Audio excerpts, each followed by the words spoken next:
हरे कृष्णा। आज के इस वीडियो में हम कार्तिक मास मातम्य अध्याय 4 अर्थात चौथे दिन की कथा का श्रवण करेंगे। इससे पहले की कथा में हमने यह जाना था कि जब शंखासुर ने सभी वेदों को चुरा कर ले गया, तब भगवान विष्णु ने मत्स्य अवतार धारण करके वेदों को वापस लाने के लिए विचार किया। आज हम कार्तिक मास मातम्य अध्याय 4 का श्रवण करते हैं। नारद जी बोले, ऐसा कहकर विष्णु भगवान मछली के समान रूप धारण कर विंध्यवासी कश्यप ऋषि की अंजलि में आ पहुंचे। कश्यप ऋषि ने दया करके उन्हें अपने कमंडलू में रख लिया। जब वह उनके कमंडलू में ना समा सके तब उन्हें कुएं में डाल दिया। जब उसमें भी वह मछली ना समा सकी तब उसे तालाब में फेंक दिया, और जब तालाब में भी ना समा सकी तब उसे समुद्र में डाल दिया।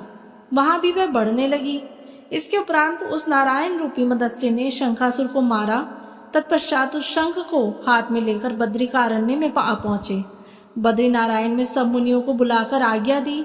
विष्णु ने कहा, पानी में इधर उधर फैले हुए वेदों को ढूंढो। शीघ्र ही आप लोग रहस्य युक्त वेदों को जल से निकालकर शीघ्र मेरे पास ले आओ। इतने काल तक मैं देवताओं के साथ प्रयाग में ठहरा हूँ। राजा पृथु से नारद जी ने कहा। उसके पश्चात अपने तपोबल से समस्त ऋषियों ने यज्ञ बीजों के सहित सब वेद मंत्रों को ढूंढ निकाला। उन वेदों में से जो भाग जिस जिस मुनि को मिला वह उस भाग उस मुनि को प्राप्त हो गया। तत्पश्चात हे राजन, उसी दिन से उस भाग के वे ही ऋषि कहलाए। सब वेदों को सुनकर मुनिगण प्रयाग में आए और ब्रह्मा को उन लोगों ने सब वेद समर्पित कर दिए।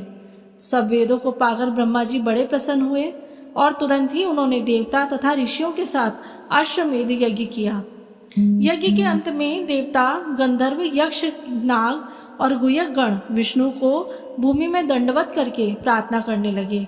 देवता गणों ने कहा, हे देवदेव, हे जगन्नाथ, हे प्रभु, हम लोगों की प्रार्थना सुनिए। हम लोगों के हर्ष का समय है, इससे आप हमें वरदान दीजिए। इस स्थान में नष्ट हुए वेद पुनः ब्रह्मा को मिले हैं।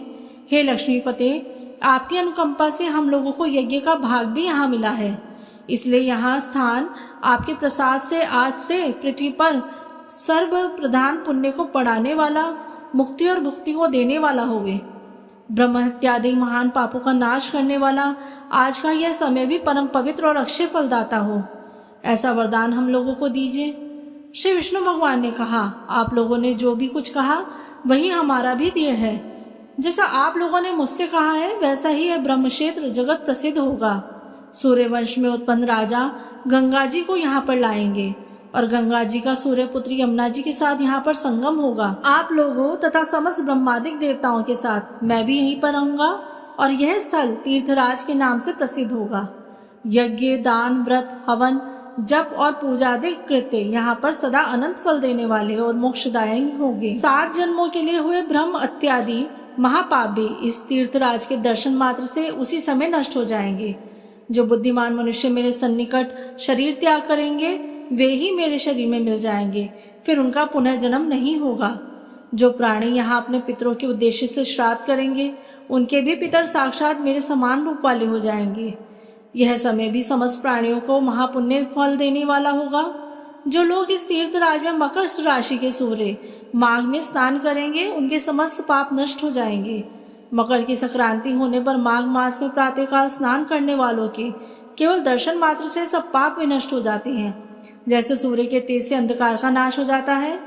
माघ के महीने में मकर की संक्रांति होने पर स्नान करने वाले प्राणियों को मैं सालोक्य, सामीप्य और सारूप्य इन 3 मुक्तियों को प्रदान करता हूँ। हे मुनिवर्य, आप लोग मेरे शब्दों को सुनिए।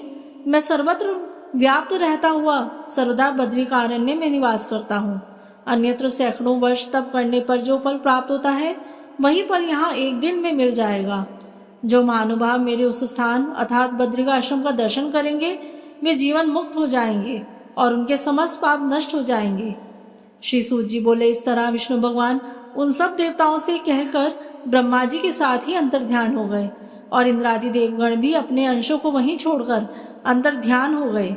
जो कोई प्राणी से शुद्ध मन से सुनेंगे या सुनाएंगे वे तीर्थराज प्रयाग और बद्रिकारण्य जाने के समान फल को प्राप्त करेंगे। हरे कृष्णा।